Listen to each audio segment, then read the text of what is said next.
It's your brother Mindbender back in the building. I know I've been gone for a minute, and there's a ton of things I gotta address while I've been gone. However, with there being so many distractions in the world right now, I'll address those things later. But you notice as the variant increases, stakes get higher as more and more people continue not to go and administer the medicine that is allegedly supposed to be the cure. We gotta watch what we say on these platforms because in one simple instance,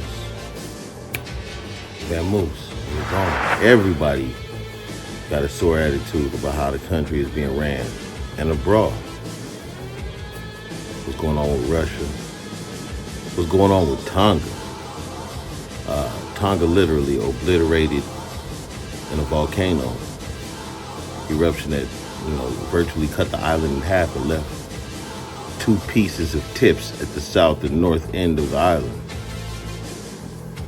Then, while that's going on, Russia storms into Ukraine, bombs the fuck out of them, and at this very moment we speaking, threatening with nuclear action. It seems to me, and I've been saying this for a long time, that there's mass cover-ups going on. I happened to watch a documentary about the Black Plague this afternoon, and it gave me a lot of insight. You gotta ask yourself this question: what's the difference between a virus and a disease? And at what point does a virus turn into a disease? Because allegedly,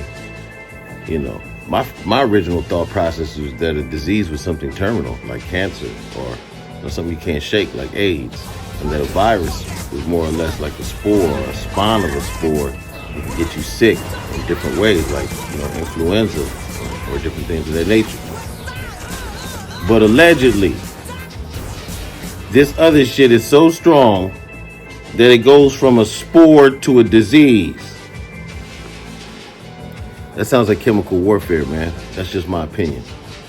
That sounds like chemical warfare.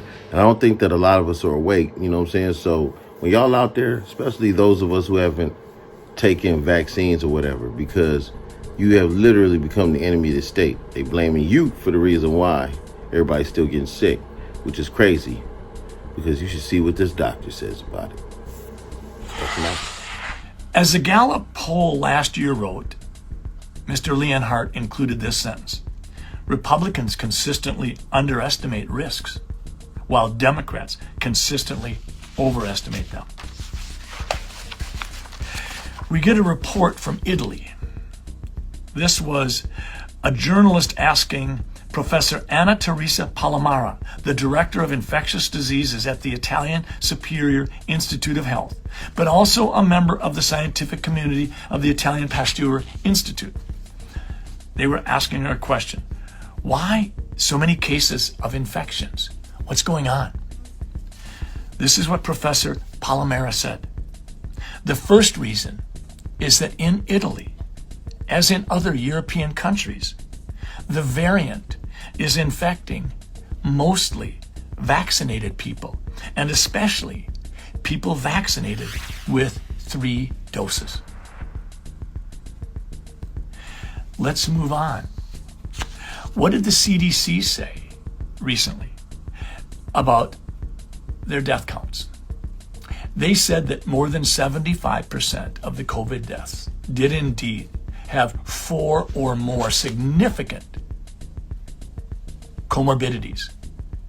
Comorbidities that would put that patient at high risk of death from influenza this season, or from COVID, or from other respiratory cardiac maladies. Let's move on. In Germany, it was reported a couple weeks ago that 96% of all Omicron cases occurred in the vaccinated.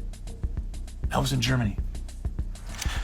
Data from the Robert Koch Institute shows only 4% of Omicron cases came from the 30% of the country which was unvaccinated. What did Dr. Ehud Kimron, the leading Israeli immunologist, say in a letter to the Israeli Ministry of Health recently, a few days ago? He said, "You do not admit it because you have admitted almost no mistake in the last 2 years. But in retrospect, it is clear that you have failed miserably in almost all of your actions. And even the media is already having a hard time covering your shame." He went on to say, "You refused to adopt the Barrington Declaration, signed by more than 60,000 scientists and medical professionals. You chose to ridicule, slander, distort, and discredit those authors.